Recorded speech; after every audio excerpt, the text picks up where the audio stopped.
3I Atlas, friend or foe, rock or returning deep space secret mission, federal takeover of Washington, D.C., cleaning up the streets or cleaning out the dark secrets that dwell below. Here are the top 2 stories from the August 16th monthly live briefing with Dr. Michael Salla. Welcome and aloha, everyone. Glad you could join me. It is Saturday, August 16. We are transmitting live out of this Atlantean outpost called Key West. That is nominally part of the United States, but really is part of the Caribbean. It is a beautiful part of the world to live in. And right now we are experiencing a hurricane passing through the Caribbean, but thankfully it's not affecting us. All right, so here's the top story that I wanted to get into, and we'll spend a little bit of time on this because I think there are so many angles to pursue when it comes to 3I Atlas. So 3I just means the third interstellar object that has been observed to come into our solar system by the astronomical community. And they have so far tracked 3 of these objects. One was Oumuamua, the second was Borisov, and the third is 3I Atlas. Now, the big question is it a comet or is it a spacecraft? So here's something from Dr. John Brandenburg, who says that it is clearly not a comet. He says that comets are dirty snowballs of ices and silica dust, are usually dominated by water ice, but also more volatile ices like carbon monoxide, which vaporize beyond Jupiter. 2I Borisov displayed this. Oumuamua did not. So, according to him, Borisov was clearly a comet. Oumuamua was not. 3 Atlas is now emulating the latter. Be alert. And so it shows these diagrams are you can't quite make out the text, but here at the very front is the coma.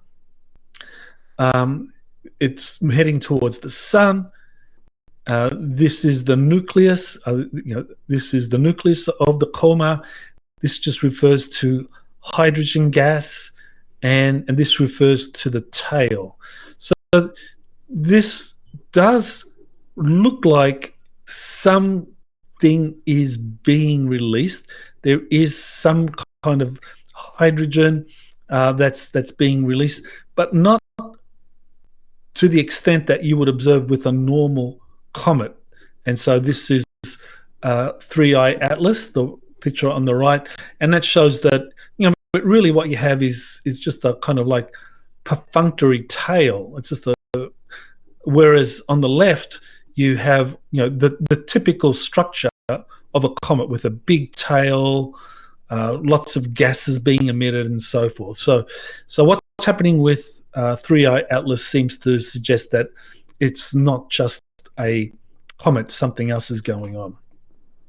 So here is the passage of 3I Atlas, so we can get an idea of where of what planets it passes and why some astronomers believe that to be very, very significant and point to 3I Atlas being an artificial object or a spacecraft of some kind. So let's play that video, please, Angelica. So at the bottom right, you'll see 3I Atlas coming in. There it is on the green line, and it comes by just past Mars and then just past Jupiter. Now we'll do it again a little bit slower this time. So here is 3I Atlas, and you'll see it's the green object. It's approaching Mars, which is the orange object, and you'll see a white object that's Venus, kind of like in close proximity to 3I Atlas as it's passing through the inner solar system. Now the Earth is the blue dot. So there's 3I Atlas. You can see Earth going to the far side of that blue orbit. So as it passes Mars and Venus. Earth is on the opposite side of the sun. So we essentially won't be seeing 3i Atlas. Now it passes Jupiter, and on it goes. So that's the path of 3i Atlas. And according to scientists, the statistical probability of 3i Atlas passing so close to these major planets is very, very, very, very low.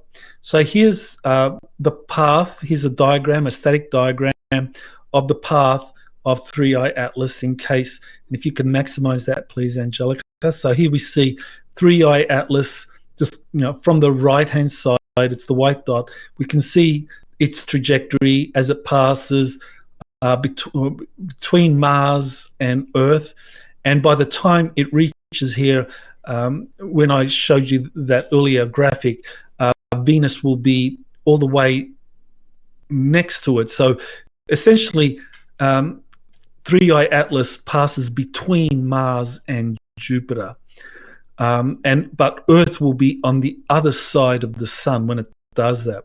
And then as it goes on, it swings past Jupiter, and then as it swings by Jupiter, it passes relatively close to Uranus.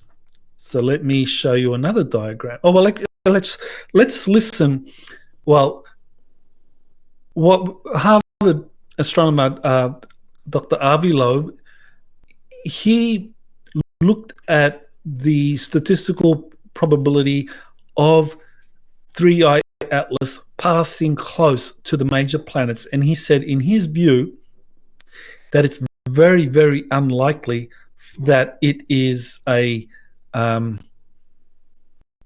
comet, that it is more likely to be an artificial object.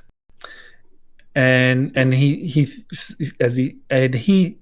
uses something, and this is where I think that he's engaging in some unnecessary fear-mongering. He uses something called the dark forest hypothesis, which is something that astronomers have just dreamed up out of nowhere. And they say that, well, the Fermi paradox tells us that extraterrestrial life should be abundant out there, but when we look out there, we see nothing. I mean, that's the official position. Yeah, we see nothing out there. There's nothing out there. It's just conspiracy theorists see a lot of starships coming into orbit of the Earth and landing on the planet and interacting with people. No, that's all just conspiracy theory. We scientists, we pride ourselves on verifiable science, the duplicative process, and we see no conclusive evidence that there's extraterrestrial life anywhere out there. So what's happening? Well, let's come up with another theory, and this theory is called the dark. 5 p.m. Thank you. It's 5 p.m. over here in Key West. This theory is called the dark forest theory, and it tells us that life in the galaxy is like a dark forest. It's like there's a lot of dangerous animals. If you go into a dark forest, there's a lot of dangerous animals in there, and they can eat you. And so you got to be like a hunter. If you're going to survive in the dark forest, you got to be like a hunter. You got to have your bow and arrow or your rifle or whatever. And as you go into that dark forest, you got to be like a predator. It's either, you got to eat or be eaten, or you got to survive by hunting anything that's in there. So you got to be like a hunter. So anything that comes from this dark forest galaxy is likely to be hostile. That's the theory. That's the idea. So this is just totally dreamed up out of his Uranus, out of Avi Loeb's Uranus. And people like that, they come up with these theories because they think we're idiots, that we're going to buy into this bullshit that somehow, there's extraterrestrial life or UFOs out there. They're going to be hostile because the answer to the Fermi paradox is the dark forest hypothesis. Okay, so we'll that's the theory. So according to Avi Loeb, this 3i Atlas is a potential hostile extraterrestrial spacecraft. And the thing is, the sad thing is that the major newspapers are running with this. The mainstream media, the legacy media, runs with this because, I'm an independent researcher that, had an untenured position at a university and was kicked out because I went down the conspiracy theory track. So, who's going to listen to him? He's just tinfoil hat. But Avi Loeb, oh man, this is the former head of the astronomy department at Harvard University, someone that's written peer-reviewed papers and a very prestigious academic record. If he says that these are possibly hostile alien threat, then, we need to be careful here. We need to be very wary. So this is legacy media are picking up on this, and they are pushing this narrative that 3i Atlas represents an alien threat. Now we have something that Jeremy Corbell warns us against. And so he's alluding to, I think, a attempt by the deep state to present an incoming spacecraft as a hostile threat, and that would be used to launch something along the lines of a false flag alien event. So let's play this video clip, and it's interspersed with some information from Is RB that Lowe. lie is going to be that there is a craft slowly making its way to us here on Earth. And that is the lie they're going to want you to believe. Of this object appears to be quite remarkable. It arrives within 5 degrees of the orbital plane of the Earth around the Sun. And the chance of that happening randomly is... It's nuanced, how they explain that, the nature of that threat. But that 100% is the lie you are going to be told. You even got a date. People have been whispering a date for a long time now. I know where that lie comes from. I know specifically what document from the 70s initiated the idea of that lie. A classified document. That is the lie you will be told. And I would say I've heard 2027 in a kind of an official capacity I can't reveal. In the government are aware of something happening and that there's limited time, a few more years to prepare the people, and that's what's ramping up. Yes, there was an official effort by some people in the government to actually look at this data, and there were some products produced. That's a fact. I won't go into more detail than that. But it wasn't 2027. You're going to be told that there's a craft on its way to Earth. That's the lie. Maybe I'm wrong. I hope I'm wrong. I sent you 2 texts today with a year. Not from me. Nope. I'm not going to propagate that lie. Not going to be part of it. Not going to say it to the kids. Okay, so there you have another perspective on this 3i Atlas, whether he is referring to 3i Atlas. So what we know then from the material I've covered so far is that there are a few scientists that believe that 3i Atlas is an artificial spacecraft, and that the theory is that this could be a hostile alien craft. And according to the information Jeremy Corbell got, it is something that is part of a lie. Now, it's not clear that he's referring to 3i Atlas, because it seems that he's referring to something that apparently is going to arrive or be seen in 2027. So, well, we know 3i Atlas is passing through our solar system, and by 2027, I mean, it's going to be on its outbound leg. So, in theory, it could be 3i Atlas. It may be some other craft, but I think it's interesting that at a time when you have people like R.B. Lowe given his position and his access to legacy media, that people are talking about 3i Atlas being a hostile craft, that Jeremy Corbell got this information about an incoming alien craft that would represent a threat.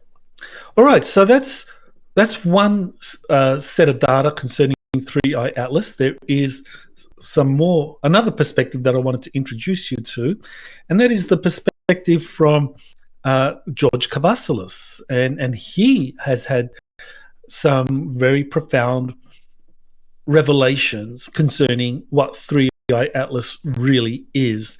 And he says that it's actually part of the returning Solar Warden fleet that was sent out more than 20 years ago, where you have these 3 admirals that set off in charge of this kind of small fleet, and that they've returned and that they've become enlightened. They're now Jedi Admirals because of the kind of transformative experiences they had out there, and that the 3i Atlas is their lead starship, and that it's a stealth craft.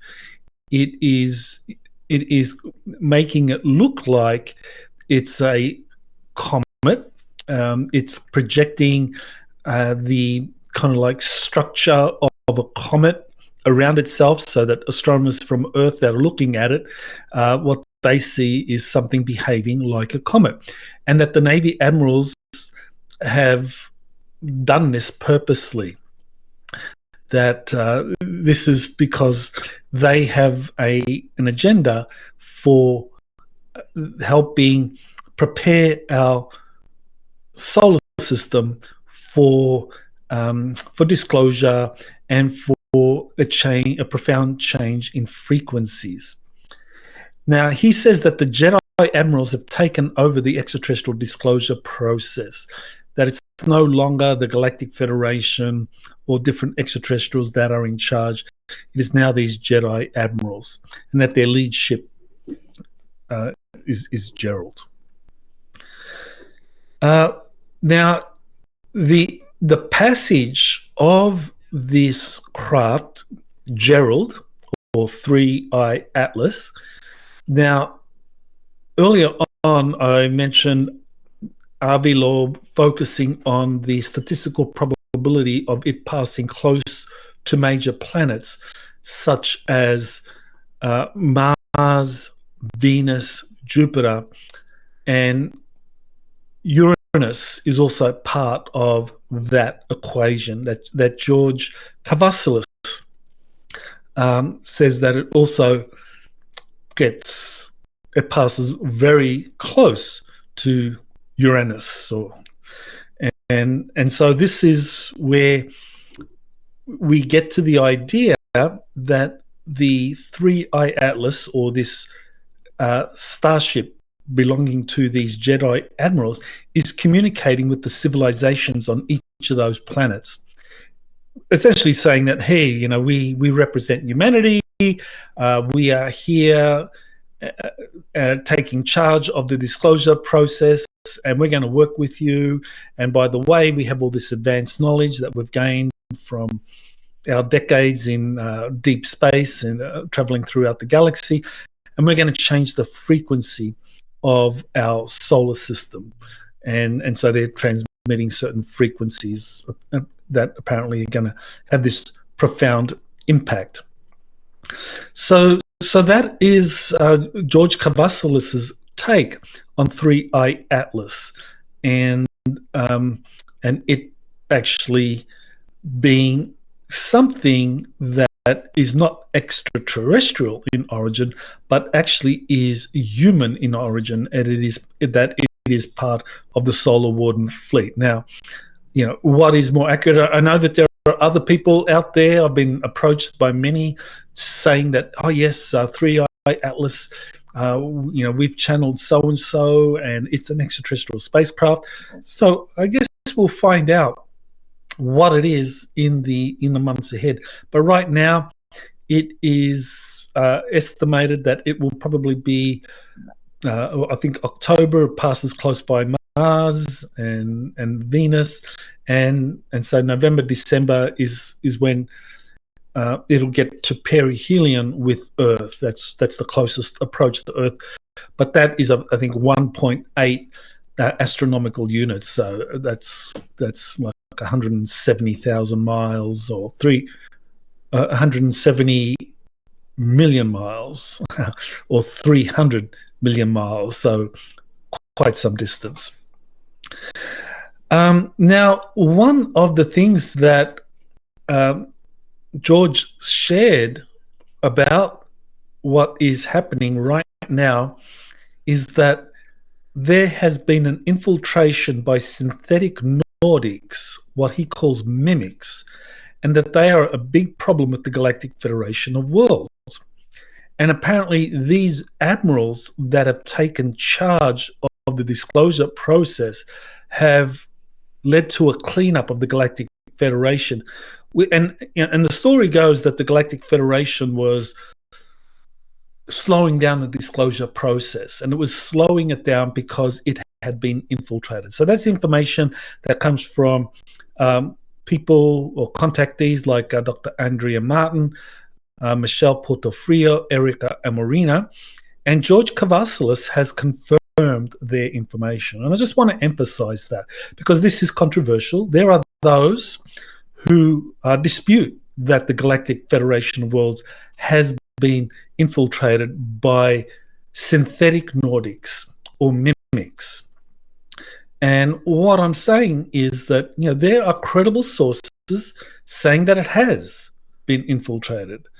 And what George Cavassalis is proposing, what he's saying is that because the Federation has been infiltrated, what we really need to do is not put our trust in it, but put our trust in these Jedi Admirals that are part of the Solar Warden, because they are us. Now that is something that a lot of people can relate to, because ultimately I think the big picture here is that we humans, we need to take control not just of our planet, but we also need to acknowledge that we are sovereign, independent beings with a direct connection to universal source energy within our own heart center. And while we can acknowledge, while we can respect different extraterrestrial civilizations, even highly evolved ones, we should not give our power away to them. It ultimately has to come to us, humans taking control of our planet. And I think what George is presenting here is very, very important, because he's reminding us that ultimately that's what we need to do, and that we shouldn't put our trust in any extraterrestrial organization, no matter how benevolent it appears to be, because there is always going to be a problem with infiltration, especially with organizations like the Galactic Federation of Worlds, which is a military organization. And because of that, the level of spiritual awareness or discernment is not as high as some of these other organizations that we know, extraterrestrial organizations that are out there. But according to George, he said that these Jedi Admirals, they knew right away who were the compromised extraterrestrials and who weren't. And I think that is very important, that we have to grow. We have to develop that level of discernment where you can look at someone and you can immediately determine whether that person is in integrity or not.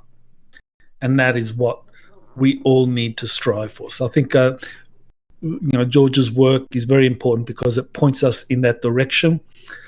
And not that those that believe the Galactic Federation of Worlds is, the best organization around and we can follow them and so forth and trust in them. I think, if that's where people are at, that's fine. I mean, because that is helping them. It certainly helped me in my growth.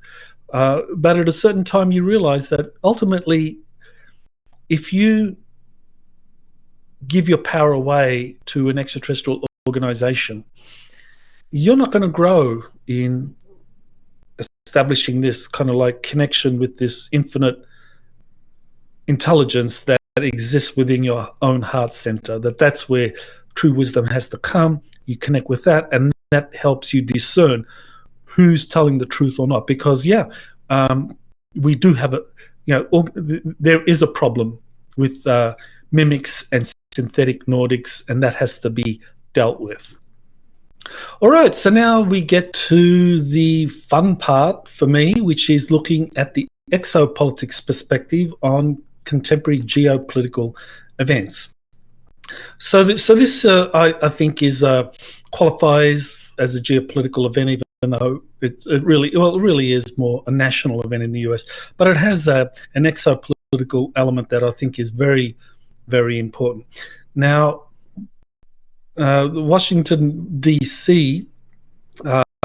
Was in the last week taken over by the federal government in terms of its police services. So the federal government decided to flood Washington D.C.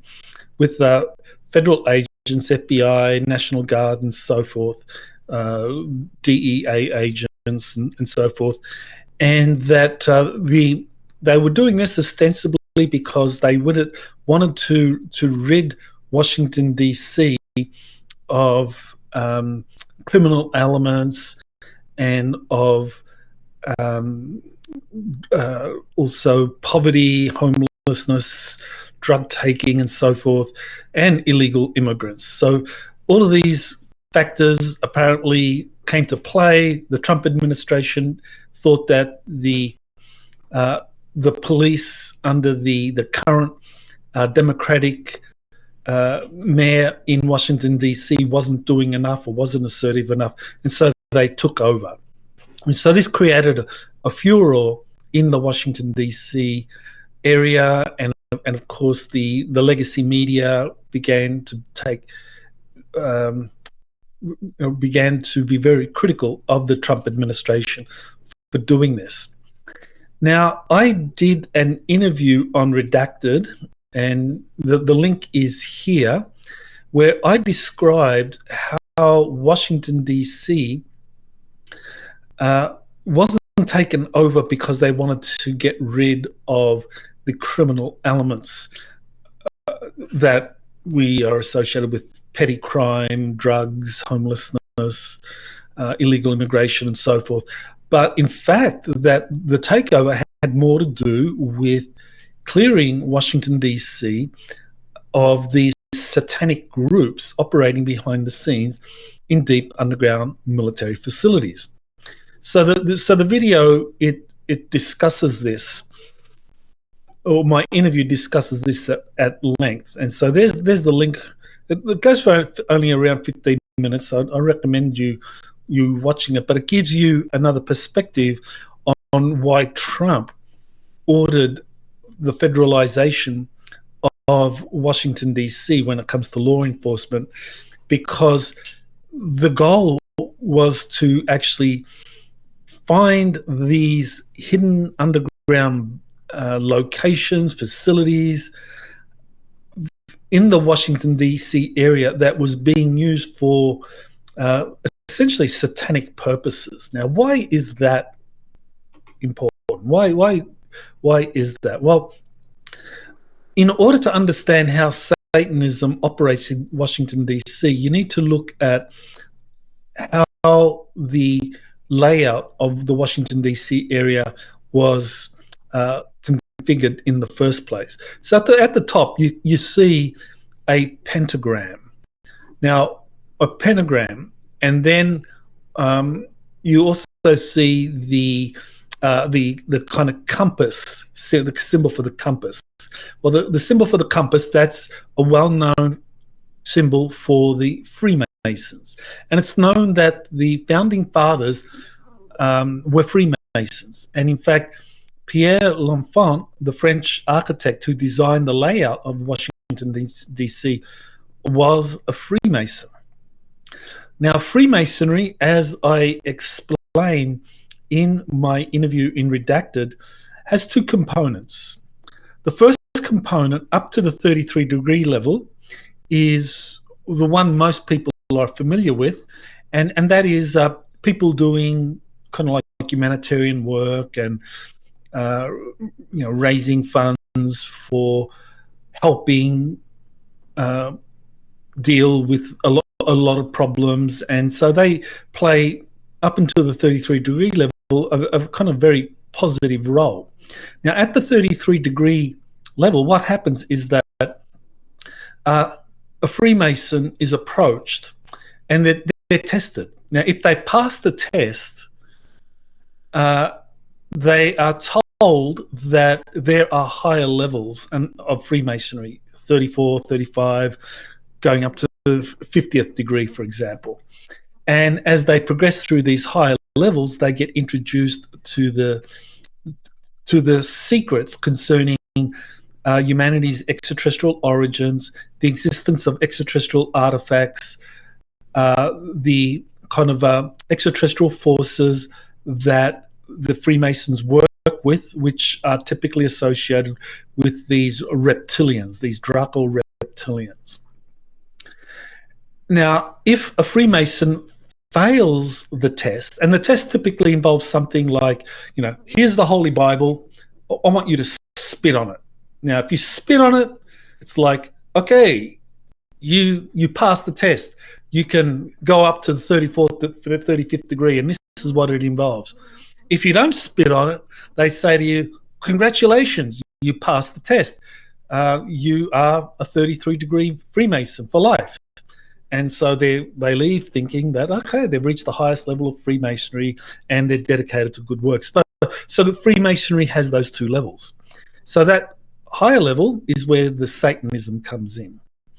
And so the Freemasons at some point were infiltrated. These satanic forces, which really are a kind of cover for worship of reptilian extraterrestrials. I mean, what we have as a civilization is that some of us will give our power away to negative extraterrestrials, and that's where Satanism comes in. Others will give their power away to positive extraterrestrials. The Galactic Federation is going to save me, and they're going to make the right decisions. And in both cases, you're giving your power away. Just one is a kind of more positive way of doing it, more benevolent, but the other is more negative. And this is where you get to the whole good cop, bad cop thing, okay? And hopefully you're starting to get the picture now. If you give your power away to these negative extraterrestrials and satanic worshippers, that's like the bad cop, right? And these are, these negative extraterrestrials, they do a lot of bad things. If you give your power away to the positive extraterrestrials, that's like the good cop. But at the end of the day, you're giving your power away. And there is a third way, and that's what I think we all need to start to consider, those of us that are watching this, that we need to start to nurture that connection to that infinite divine self within us, and make that the foundation for how we understand the big picture of what's happening around us. Now, people have been talking about this for decades. David Icke was probably the first one, to my mind, that was talking about this at length. But there are many others more recently, Dr. David Clements, George Cavassalis, and there are others talking about this. But I think that is where we need to go. So that's it. So thank you and aloha. You have been listening to Exopolitics today with Dr. Michael Salla. Please remember to like, share, and subscribe to this channel. Join or start a conversation in the comments. Take the time to explore the vast library of best-selling books, webinars, and podcasts by Dr. Salla. Visit exopoliticstoday.com.